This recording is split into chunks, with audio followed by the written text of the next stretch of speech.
Vamos lá, pessoal. A própria Bíblia nos mostra que esses eventos não eram tão frequentes. Por quê? Porque a mensagem, pessoal, do Evangelho ela já estava sendo propagada no primeiro século. O Evangelho do Reino ele já teve um grande alcance, correto? Muita gente reclama, eu estou gripado, eu estou indo para a minha religião, faço tudo certinho e vivo doente.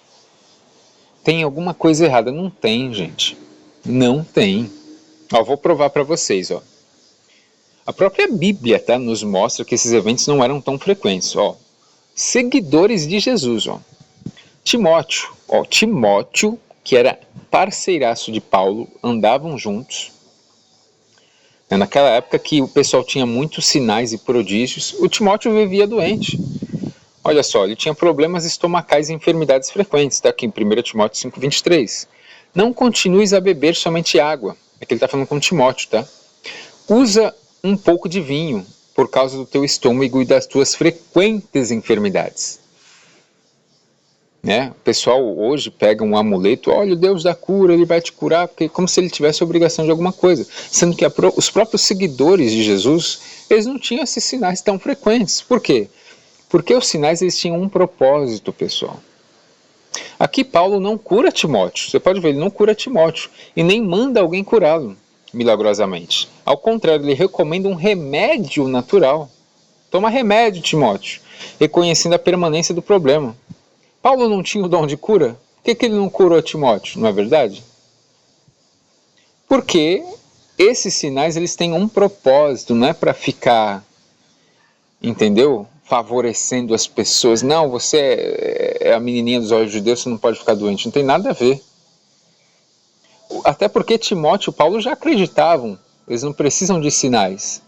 Entenderam? Isso por si só já prova que os sinais e prodígios eram uma coisa pedagógica. Olha, Trófimo, Paulo deixou doente. 2 Timóteo 4,20 diz assim, Trófimo, deixei o doente em Mileto. Aí eu pergunto, por que, como a maioria do pessoal fala hoje, né? Eu sou profeta, eu sou curandeiro, isso. O próprio Paulo tinha o dom de cura, ele não curou o Trófimo. Por quê? Porque o Trófimo não precisava disso, o Trófimo já tinha fé. Não precisava de sinais e prodígios. Este é um dos casos mais fortes. Trófimo era colaborador próximo de Paulo, e mesmo assim Paulo não o curou, e nem menciona ter tentado. A narrativa assume naturalmente que um cristão piedoso pode ficar doente mesmo ao lado de um apóstolo. Epafrodito, ele tinha uma doença grave e quase a morte. Em Filipenses 2, 26 e 27 diz assim, porque tinha muita saudade de todos vós, e estava angustiado por teres ouvido que estivera doente. E de fato esteve doente, quase até a morte, mas Deus se compadeceu dele. Observações importantes. Epafrodito quase morreu. A cura não é descrita como um milagre instantâneo. O texto usa a linguagem comum de Deus ter misericórdia e não intervenção apostólica direta. Paulo pregou por causa de uma enfermidade. Paulo, em Gálatas 4, 13 e 14. Sabeis que vos preguei o evangelho pela primeira vez por causa de uma enfermidade da carne. Aqui vemos que Paulo tinha uma condição física notada pelos Gálatas. A enfermidade não foi removida. Essa doença influenciou até a sua missão. Timóteo, novamente, a fragilidade contínua dele. 1 Timóteo 5,23 diz assim, temos indícios de que Timóteo possuía constituição frágil. Paulo o encoraja repetidamente a não desanimar, indicando que suas enfermidades eram crônicas.